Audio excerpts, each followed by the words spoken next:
Good morning class.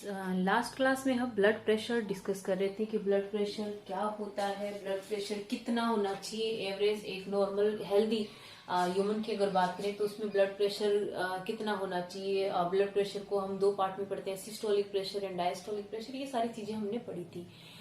एक चीज जो हमें अब डिस्कस करनी वो है ये कि जो स्पिग्मोमेमोमीटर होता है, जो इंस्ट्रूमेंट मैंने आपको बताया था कि ये बीपी मेजर करने के काम में लिया जाता है, उससे बीपी कैसे मेजर करते हैं। ये इंस्ट्रूमेंट लगभग आपने सबने देख रखा होगा कैसा दिखाई देता है। इसमें जो राइट हैंड की जो ब्रेंकियल आर्टरी होती है, जो ब्रेंकियल धमनी होती है, उसके ऊपर उसको बांधा जाता है, फिर उसमें हवा से उसमें हवा भरी जाती है, जिससे हमारी जो आर्टरी होती है वो पिचक जाती है, कोलैप्स हो जाती है।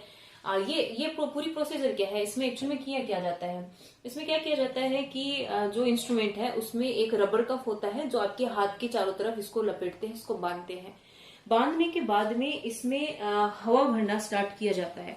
और हवा कब तक भरी जाती है? हवा तब तक भरी जाती है जब तक उस एयर का प्रेशर, उस हवा का जो दबाव है वो आर्टरी में बह रहे ब्लड का जो प्रेशर है उससे ऊपर नहीं चला जाए, तब तक हम उसके अंदर हवा भरते रहते हैं। या हम दूसरे शब्दों में ये कह सकते हैं कि हम उस आर्टरी को पिचका रहे हैं, ठीक है। और जब ऐसा हो जाता है, जब वो पिचक जाती है या जब एयर का प्रेशर ब्लड प्रेशर से ज्यादा हो जाता है, तब हम उस इंस्ट्रूमेंट में एक हवा निकालने के लिए एक नोड होती है, उसको हम खोल देते हैं, जिससे धीरे धीरे हवा है वो डाउन आना स्टार्ट हो जाती है। और ये तब तक हवा का दबाव कम होता है जब तक कि वो ब्लड प्रेशर के इक्वल नहीं हो जाता। इस टाइम पे अगर हम हाथ पे स्टेथोस्कोप लगा करके अगर हम कुछ सुनना चाहें तो यहाँ पे अभी तक कोई आवाज नहीं आती है, ठीक है। लेकिन जैसे ही ब्लड का प्रेशर और जो एयर का प्रेशर है वो बराबर होता है, यहाँ पे आपको एक आवाज सुनाई देती है स्टेथोस्कोप के अंदर। और ये जो आवाज आपको सुनाई देती है ये सिस्टोलिक प्रेशर को प्रेजेंट करती है।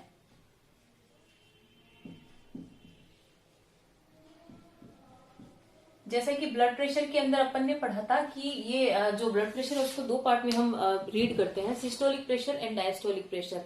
तो जब हम उस हवा को निकालते हैं तो हवा धीरे धीरे निकलती है, हमें शुरू में कोई साउंड नहीं सुनाई देता है जब कान में हम ये स्टेथोस्कोप लगा के सुनते हैं। लेकिन एक टाइम बाद में जब ब्लड का प्रेशर और एयर का प्रेशर बराबर होता है, उस टाइम पे जब हम स्टेथोस्कोप लगा करके हम बीट सुनते हैं तो वहां पे हमें एक बीट सुनाई देती है, हमें एक आवाज सुनाई देती है।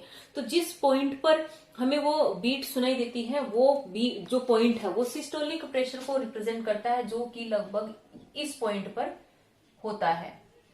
ये अपर लिमिट को रिप्रेजेंट करता है। और सिस्टोलिक प्रेशर जब वेंट्रिकल से निलय में संकुंचन होता है या सिस्टोल होता है तो प्रेशर के साथ ब्लड जो है वो ओर्टा में आता है। उस टाइम पे ब्लड का जो प्रेशर होता है ये वही प्रेशर है, ठीक है।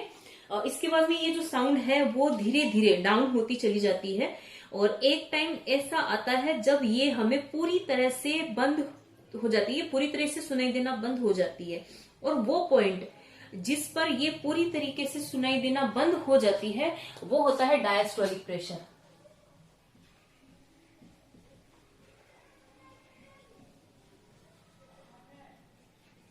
जो कि शिथिलन को या डायस्टोल को रिप्रेजेंट करता है, जो कि नॉर्मली जिस पॉइंट पर ऐसा होता है या होना चाहिए वो ये होता है 80 mmHg, ठीक है।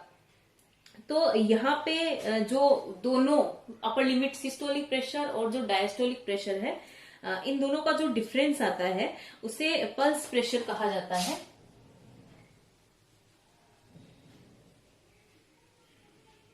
जो कि अगर इनके बीच का डिफरेंस देखो तो लगभग 40 के लगभग आता है, जो कि एवरेज है, यही होना चाहिए, ठीक है।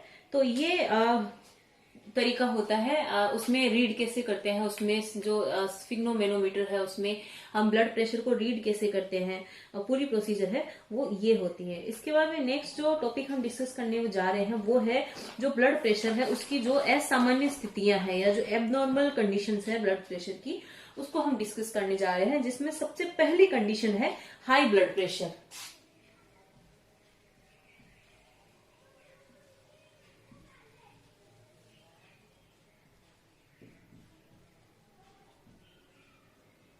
या हाई बीपी, इसे हाइपरटेंशन भी कहा जाता है।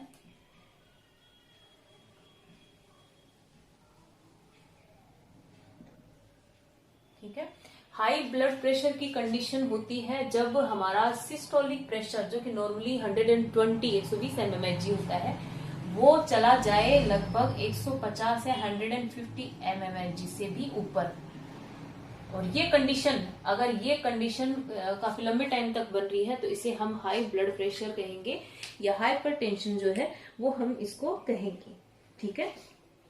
नॉर्मली ये पॉइंट जो है 150 mmHg, ये जो सिस्टोलिक प्रेशर है ये नॉर्मली भी आ जाता है जब वो हेवी एक्सरसाइज करते हैं या हम हेवी कोई वर्क करते हैं, भागदौड़ का कोई काम करते हैं, तो उस टाइम पे नॉर्मली 150 mmHg तक हमारा जो सिस्टोलिक प्रेशर है वो चला जाता है। लेकिन ये टेम्पररी होता है। धीरे धीरे जब हम रेस्ट करते हैं तो धीरे धीरे अपने आप ये वापस अपने नॉर्मल स्टेट के अंदर आ जाता है। ये टेम्पररी है। लेकिन जब ये बिना एक्सरसाइज के या बिना किसी रीजन के ये इस पॉइंट पर ये मेंटेन है या इस पॉइंट पर ये बना रह रहा है, तो उस कंडीशन को हम हाई ब्लड प्रेशर कहते हैं। ठीक है। इसका रीजन क्या हो सकता है? हाई ब्लड प्रेशर है उसका रीजन क्या हो सकता है? सबसे पहला जो रीजन है वो ये है कि हमारी जो आर्टरीज या जो भी ब्लड वेसल्स है उसमें कोलेस्ट्रॉल या कैल्शियम जो है उसका डिपोजिशन हो जाता है या उसका जमाव हो जाता है। जैसे कोई आर्टरी है, इतनी उसकी डायमीटर है, इतनी उसका व्यास है, और इसमें से एक पर्टिकुलर टाइम के अंदर एक पर्टिकुलर अमाउंट जो है वो ब्लड की फ्लो होती है। लेकिन अगर इसी के अंदर एक मोटी लेयर कोलेस्ट्रॉल की बन जाए या कैल्शियम है वो इसके अंदर चारों तरफ इसमें एक मोटी लेयर बना ले, तो हमें उसी पर्टिकुलर टाइम में उसी क्वांटिटी के अंदर ब्लड को हमें इसमें से फ्लो करवाना होता है। अगर हम ऐसा करवाते हैं तो ऑब्वियस सी बात है ब्लड का प्रेशर बढ़ जाएगा। एक तो कोई बड़ी चौड़ी पाइप है उसमें से पानी का फ्लो हो रहा है, एक पर्टिकुलर टाइम के अंदर पर्टिकुलर अमाउंट उसमें से निकल रही है। अगर हम किसी छोटी पाइप को लिए जिसका डायमीटर कम है, जिसका व्यास कम है, और हम चाहें कि सेम टाइम में हम उतनी क्वांटिटी जो वाटर की है हम उसमें से निकालें, तो उसका एक ही तरीका है, प्रेशर बढ़ा दो। तो यहाँ पे अगर जो हमारी जो ब्लड वेसल्स होती है या रक्त वाहिनियां जो होती है उसमें अंदर की जो उसकी भित्ति होती है, उसकी जो वॉल होती है, उस पे अगर कोलेस्ट्रॉल या कैल्शियम का डिपोजिशन हो जाए या जमा हो जाए कैल्शियम और कोलेस्ट्रॉल, तो उस कंडीशन में ब्लड का प्रेशर बढ़ जाता है। इसके अलावा कई रीजन और भी है जिसकी वजह से ब्लड का प्रेशर बनता है, जिसमें है ब्लड के अंदर अगर NaCl नॉर्मल जो सॉल्ट है वो अगर हाई है तो ब्लड प्रेशर बढ़ सकता है। इसके अलावा अगर कोई स्मोकिंग करता है, ये भी एक रीजन है। ओबेसिटी या जो मोटापा है वो भी हाई ब्लड प्रेशर का एक रीजन हो सकता है। इसके अलावा जो स्ट्रेस होता है, फिजिकल या मेंटल स्ट्रेस जो होता है,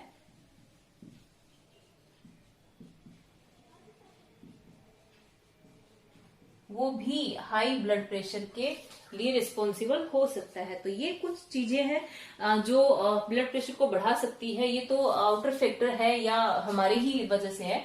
कुछ रीजन हेरिडिटरी भी हो सकते हैं। हेरिडिटी या आनुवांशिक रूप से भी देखने को मिलता है कि ब्लड प्रेशर है वो हाई रहता है। ठीक है। तो हाई ब्लड प्रेशर होता है जब सिस्टोलिक प्रेशर 150 mmHg के आसपास या इससे ऊपर तक बना रहे। बहुत ज्यादा अगर ब्लड प्रेशर हो जाता है तो हो सकता है कि वाहिनियां या जो वेसल्स होती है ये बस ब्लास्ट हो जाती है, फट जाती है, और जो अल्टीमेट डेथ का रीजन होती है।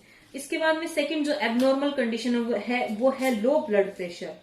ठीक है। लो ब्लड प्रेशर या हाइपोटेंशन, ये हाइपर टेंशन है। हाइपोटेंशन कंडीशन की हम बात कर रहे हैं।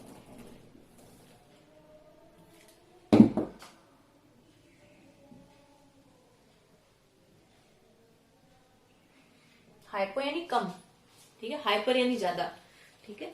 लो ब्लड प्रेशर जो है इसमें जो सिस्टोलिक प्रेशर है वो नॉर्मल जो 120 mmHg रहना चाहिए वो 100 mmHg से भी नीचे आ जाता है और इसी पर ही बना रहता है। अगर ये कंडीशन लंबे टाइम तक बनी रहती है तो हम कहेंगे कि हाँ ये लो ब्लड प्रेशर की कंडीशन है। जो लो बीपी होता है, जब ब्लड प्रेशर लो होता है तो ब्लड का जो सर्कुलेशन है वो डाउन हो जाता है।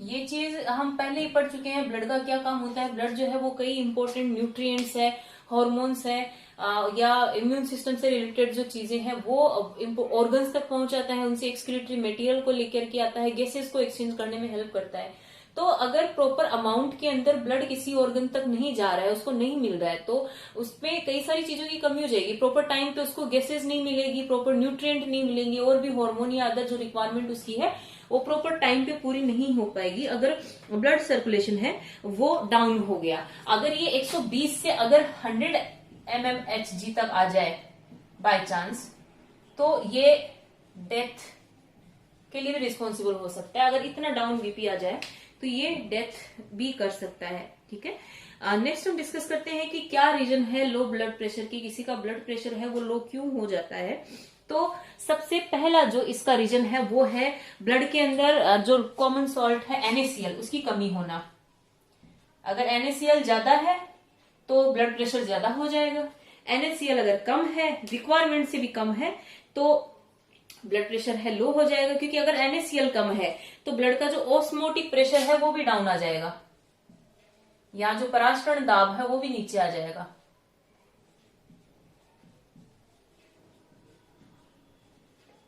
NaCl अगर डाउन आया तो ऑस्मोटिक प्रेशर भी डाउन आ जाएगा। इसके अलावा कुछ हॉर्मोन्स भी लो ब्लड प्रेशर के लिए रिस्पॉन्सिबल होते हैं। जैसे थायराइड ग्लैंड जो होती है वो एक हार्मोन रिलीज करती है थायरोक्सिन। अगर वो अमाउंट से, रिक्वायर्ड अमाउंट से या आवश्यकता से कम अगर वो रिलीज हो रहा है तो इसे हम हाइपोथायरोडिज्म कहेंगे। ये भी रीजन है एक।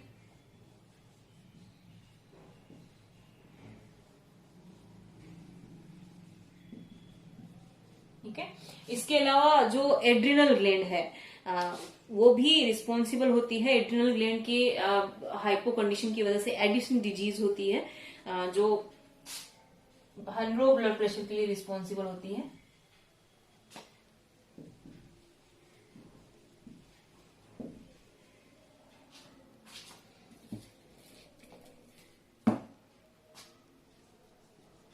ठीक है, तो एडिशन डिजीज, हाइपोथायरॉइडिज्म, NaCl, ये कुछ रीजन है जो लो ब्लड प्रेशर को जनरेट करते हैं, उसको ब्लड प्रेशर को कम करते हैं। ठीक है, नेक्स्ट जो हमारा टॉपिक होगा, ये ब्लड प्रेशर कंप्लीट हो चुका है।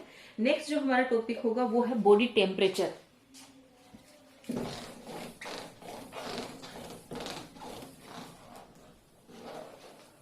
इसके अंदर हम ये पढ़ेंगे कि अर्थ पे अगर हम देखें, एनिमल्स की स्पेशली अगर हम बात करें, तो एनिमल्स जो है वो 0 डिग्री से लगभग 50 डिग्री 50 डिग्री सेंटीग्रेड तक वो सरवाइव कर सकते हैं।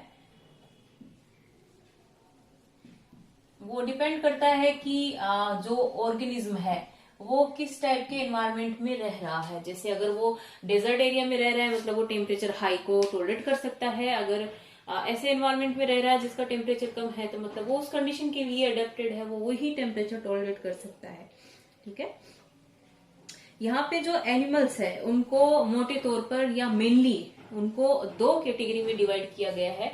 और ये जो डिवीजन है वो इस बेसिस पे किया गया है कि कुछ एनिमल ऐसे होते हैं जो अपनी बॉडी का टेम्परेचर मेंटेन करके नहीं रख सकते, उन्हें कोल्ड ब्लडेड कहा जाता है। और दूसरे कैटेगरी में हम भी आते हैं जिन्हें वार्म ब्लडेड कहा जाता है, जो अपनी बॉडी का एक फिक्स टेम्परेचर हमेशा मेंटेन करके रखते हैं। जैसे हम अपनी बॉडी का टेम्परेचर 37 डिग्री सेंटीग्रेड हमेशा मेंटेन करके रखते हैं। तो यहाँ पे जो एनिमल्स हैं उनको 2 कैटेगरी में डिवाइड किया गया है इस बेसिस पे कि वो अपनी बॉडी का टेम्परेचर कंट्रोल कर सकते हैं, रेगुलेट कर सकते हैं या नहीं कर सकते। तो सबसे पहली जो कंडीशन है वो है पोइकिलोथर्मल।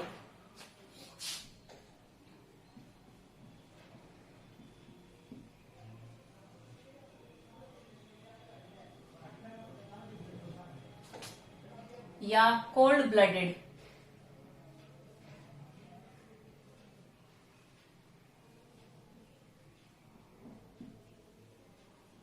ठीक है, इनके लिए एक टर्म और यूज कर सकते हैं, वो है एक्सोथर्मल कंडीशन। ये बाहर के टेम्परेचर पर डिपेंड करते हैं। ये जो एनिमल होते हैं या जो भी एनिमल जो पोइकिलोथर्मल कैटेगरी के अंदर आते हैं, उसमें वो सारे एनिमल आते हैं जो अपनी बॉडी का टेम्परेचर मेंटेन करके नहीं रख सकते हैं। उनकी बॉडी का टेम्परेचर वही होगा जो बाहर के एनवायरनमेंट का टेम्परेचर है। ठीक है, और अगर ये एनवायरनमेंट में सरवाइव करना चाहते हैं तो इनको कुछ बिहेवियरल या व्यवहारिक अनुकूलन या अडेप्टेशन वो शो करने पड़ेंगे। फॉर एग्जाम्पल जैसे अभी सर्दियों में आप देखते हो कि आपको कोई भी छिपकली है या मॉस्किटो वगैरह है, कुछ भी दिखाई नहीं देता दीवारों पर। क्यों? वो छिप गई है। वो व्यवहारिक अनुकूलन शो कर रही है ताकि अपने आप को इतने ठंडे एनवायरमेंट से अपने आप को बचा करके रख सके। ठीक है। या फिर अपनी जो मेटाबॉलिक एक्टिविटी है या उपापचयी क्रियाएं हैं उसके अंदर कुछ परिवर्तन लाए तो वो जो एनवायरमेंट है, कोल्ड एनवायरमेंट है, उसमें सरवाइव कर सकते हैं। ये जो कोल्ड ब्लडेड एनिमल है वो किसी भी टाइप का फिजियोलॉजिकल या मॉर्फोलॉजिकल अडेप्टेशन शो नहीं करते हैं। ये सिर्फ बिहेवियरल, व्यवहारिक अनुकूलन या अडेप्टेशन ही शो करते हैं। फॉर एग्जाम्पल जैसे कोई जगह पे बहुत ज्यादा गर्मी है या बहुत ज्यादा ठंड है और ये उस चीज को टॉलरेट नहीं कर पा रहे, तो या तो ये ऐसा कर सकते कि ये उस जगह से चले जाए, उस जगह से माइग्रेशन शो करे या माइग्रेट कर जाए, जैसे कि ज्यादातर कई एनिमल करते ही हैं, जैसे साइबेरियन क्रेन वगैरह है। ये हालांकि अपनी बॉडी का टेम्परेचर मेंटेन कर सकते हैं, लेकिन बहुत ज्यादा ठंड होने पर जैसे अब छिपकली का मैंने अभी आपको एक एग्जांपल दिया कि ये जो इतना ठंडा जो टेम्परेचर है वो ये टॉलरेट नहीं कर सकती है, तो ये माइग्रेट कर जाती है या फिर अपने आप को कहीं छिपा लेती है। दूसरा होता है हाइबरनेशन।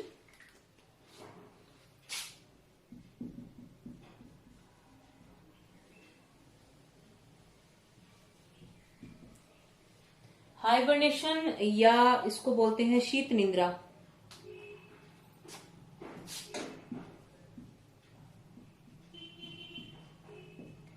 ये मोस्टली उन एनिमल्स द्वारा परफॉर्म की जाती है जो बहुत ठंडे एनवायरनमेंट में रहते हैं। ये क्या करते हैं, खाना पीना अपनी बॉडी में जमा करके या अपनी बॉडी का वेट बढ़ा करके किसी एक जगह पे जाकर के इनएक्टिव फेज के अंदर चले जाते हैं।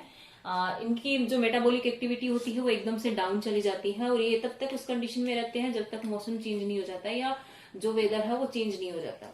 इसके अपोजिट है एस्टिवेशन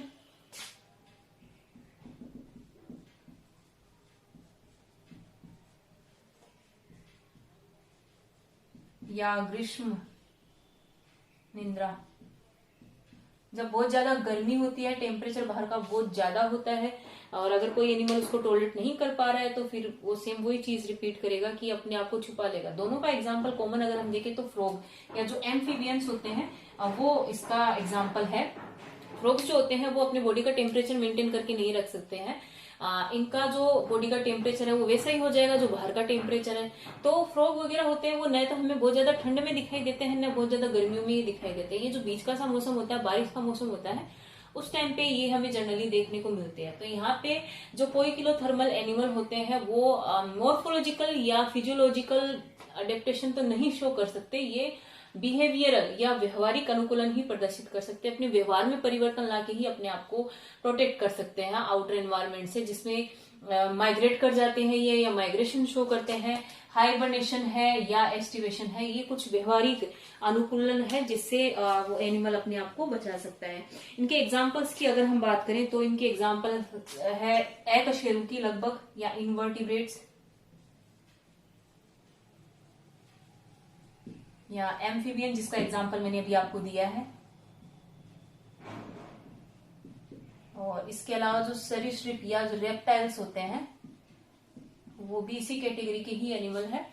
जैसे रेप्टाइल की अगर हम बात करें तो हमने देखा होगा जो क्रोकोडाइल होते हैं वो मुंह खोल के पड़े रहते हैं या फिर जब धूप आती है तो वो एकदम इनएक्टिव होकर लंबे टाइम तक धूप में पड़े रहते हैं, क्योंकि इनके साथ में ये प्रॉब्लम है कि अगर इनकी बॉडी का टेम्परेचर ऊपर नहीं आया तो इनकी जो मेटाबॉलिक एक्टिविटी है या जो उपापचयी क्रियाएं हैं वो भी रुक जाएंगी।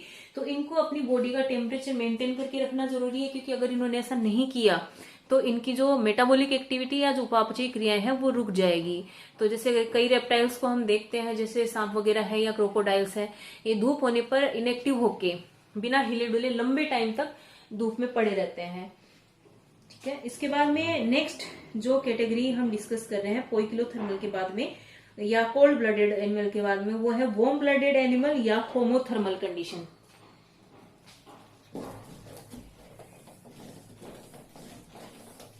या समतापी, होमो यानी समतापी।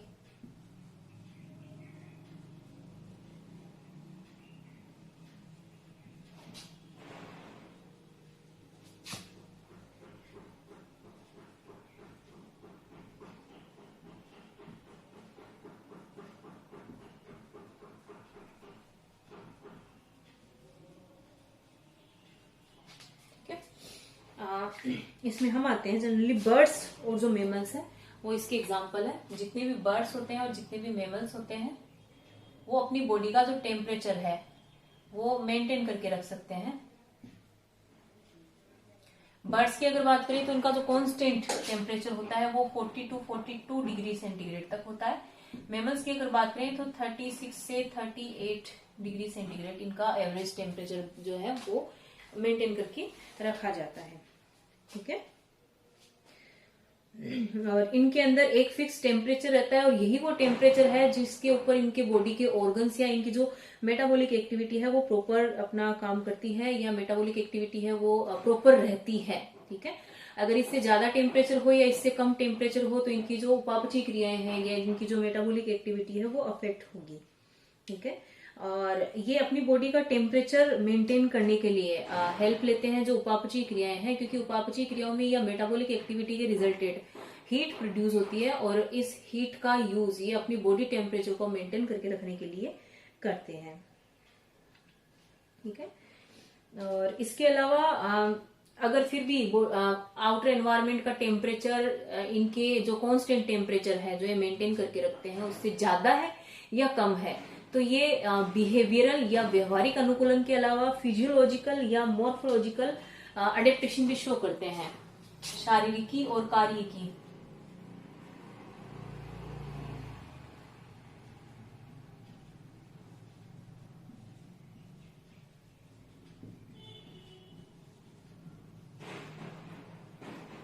ठीक है, ये शारीरिकी और कार्यिकी जो अडेप्टेशन है वो ये शो करते हैं।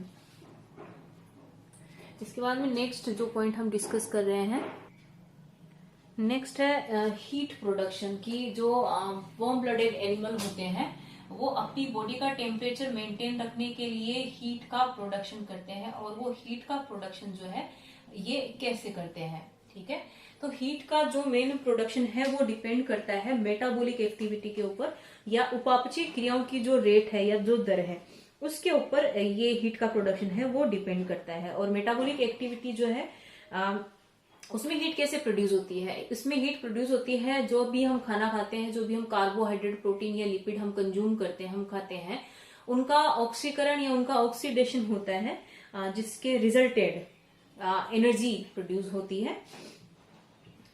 इसके अलावा जैसे अगर और हीट अगर प्रोड्यूस करनी है तो फिजियोलॉजिकल अडेप्टेशन के अंदर मैं आपको बताती हूँ। जैसे अभी बहुत ज्यादा ठंड पड़ रही है तो इस टाइम पे जब ठंड हमारे टॉलरेंस से ज्यादा हो जाती है तो हमारे ब्रेन जो है वो हमारी कुछ इनवॉल्यूंट्री या जो अनैच्छिक पेशियां होती हैं उनको सिग्नल देता है जिससे वो वाइब्रेट करने लग जाती है और जब वो वाइब्रेट करती है तो हीट प्रोड्यूस होती है। उसी को ही हम कंपी भी कहते हैं। जब ठंड बहुत ज्यादा होती है तो कंपी देखने को मिलती है या कंपी छूट जाती है। वो एक फिजियोलॉजिकल अडेप्टेशन ही है। ठीक है, जिसमें हमारा ब्रेन हमारी स्किन से तो सबसे पहले सिग्नल लिया जाता है। हमारी स्किन हमारे ब्रेन को बताती है कि बाहर बहुत ज्यादा ठंड है, वरना ब्रेन को कैसे पता लगे। और ब्रेन को जब ये पता लगता है कि हाँ ठंड बहुत ज्यादा है तो वो मसल्स को जो अनैच्छिक पेशियां हैं उनको वो सिग्नल देता है जिसकी वजह से वो वाइब्रेशन स्टार्ट कर देती है। इस वाइब्रेशन को कहते हैं कंपी या शिवरिंग। ठीक है, और जिसके रिजल्टेड या जिसके परिणाम स्वरूप है वो हीट रिलीज होती है। ठीक है, इसके बाद में ये तो तब की बात है जब आउटर एनवायरनमेंट में ठंड बहुत ज्यादा है, उस कंडीशन में हमें एक्स्ट्रा हीट प्रोड्यूस करनी पड़ती है। लेकिन हम तब की अगर बात करें जब बाहर गर्मी बहुत ज्यादा है या जो आउटर एनवायरनमेंट का टेम्परेचर है वो हमारे कांस्टेंट टेम्परेचर से ज्यादा है, उस कंडीशन में क्या होता है, उस टाइम पे हमारी जो बॉडी है वो टेम्परेचर को कैसे मेंटेन करके रख सकती है। तो इस टाइम पे जो बॉडी है उसको हीट लॉस करनी पड़ती है, यानी जो एक्सेस हीट है या जो एक्स्ट्रा हीट है उसको बॉडी के बाहर रिलीज करना पड़ता है। और इसके लिए वो कौन कौन से मेथड यूज करती है, क्या क्या वो करती है, तो उसमें है रेडिएशन, इवेपोरेशन,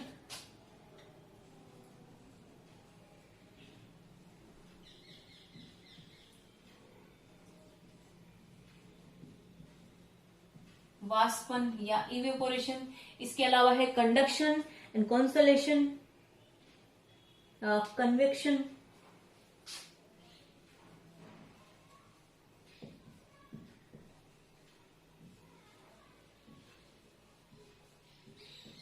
ठीक है, ये कुछ तरीके हैं जिसके थ्रू हीट को लॉस किया जाता है। कंडक्शन मतलब होता है हिंदी में संचालन, और ज्यादातर जो एक्वेटिक एनिमल होते हैं वो इस मेथड से हीट लॉस करते हैं। और जो कन्वेक्शन होता है या जिसे हिंदी में कहते हैं संवहन, इसका यूज जो है वो जनरली टेरेस्ट्रियल एनिमल करते हैं। जैसे अगर वाटर का टेम्परेचर ज्यादा है तो अगर एक्वेटिक जो एनवायरमेंट में अगर कोई एनिमल रह रहा है तो वो क्या करेगा, अपनी बॉडी की जो एक्सेस हीट है वो वाटर में डिफ्यूज कर देगा, क्योंकि पानी के बारे में हम जानते हैं कि वाटर जो है वो हीट को एब्जॉर्ब कर सकता है। तो यहाँ इस मेथड से हीट को लॉस किया जाता है। और अगर टेरेस्ट्रियल एनिमल की बात करें तो हमारी बॉडी हीट जनरेट करती है, और ये जो हीट है एक लेयर के फॉर्म में हमारी स्किन के पूरे एक लेयर के रूप में यहाँ पे देखने को मिलती है। तो जब हवा चलती है तो हवा उस हॉट एयर को या उस गर्म जो हवा है उसको रिप्लेस कर देती है। तो गर्म हवा जो है वो जो हमारी बॉडी के आसपास है वो आगे चली जाती है, और उसकी जगह जो ठंडी हवा है या कम टेम्परेचर की हवा है वो उसकी जगह ले लेती है। ठीक है, इसके बाद में नेक्स्ट है हीट कंजर्वेशन या ऊर्जा संरक्षण।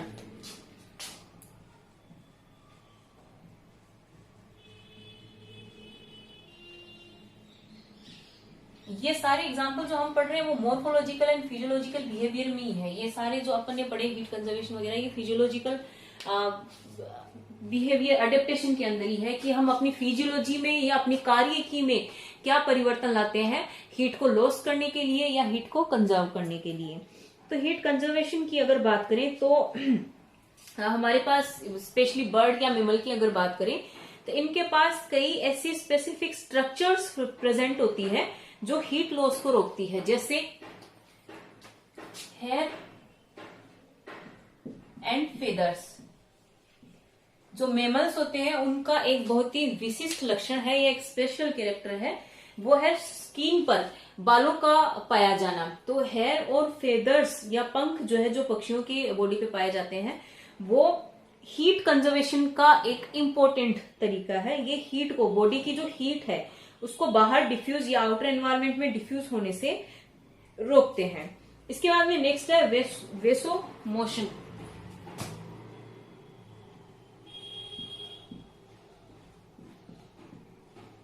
इसमें क्या होता है कि जैसे ब्लड के बारे में हमने पढ़ रखा है कि ब्लड जो है वो हमारी बॉडी का जो टेम्परेचर है उसके डिस्ट्रीब्यूशन में इन्वॉल्व होता है, उसके डिस्ट्रीब्यूशन का वो काम करता है, उसको डिफरेंट ऑर्गन तक पहुंच जाता है। तो अगर बाहर का टेम्परेचर बहुत डाउन है और हमारा जो ब्लड है वो अंदर बॉडी के इंटरनल ऑर्गन के पास में है, अगर वो बहता हुआ हमारी स्किन के पास, हमारी पेरीफेरी के पास में अगर वो आता है तो बाहरी जो एनवायरमेंट है उसकी वजह से वो ठंडा हो जाएगा, ब्लड ठंडा हो जाएगा। तो यहाँ पे क्या किया जाता है कि जब सर्दियां होती है तो जो वेसल्स होती है या जो रक्त वाहिनियां होती है उनके अंदर संकुंचन या कॉन्ट्रिक्शन देखने को मिलता है, या संकुंचन देखने को मिलता है। और जब हमारी स्किन के नीचे की जो ब्लड वेसल्स है वो जब संकुंचन करती है तो हीट का लॉस जो है वो कम से कम होता है। लेकिन इसके अपोजिट अगर गर्मियों की हम बात करें तो हमारी स्किन के नीचे जो ब्लड वेसल्स होती है वो फैल जाती है या डायलेशन शो करती है। उस कंडीशन में जो हीट का लॉस है वो बढ़ जाता है, यानी हमारी एक्सेस जो हीट होती है वो आउटर एनवायरनमेंट में रिलीज हो जाती है। ठीक है, इसके अलावा एक और इम्पोर्टेंट अडेप्टेशन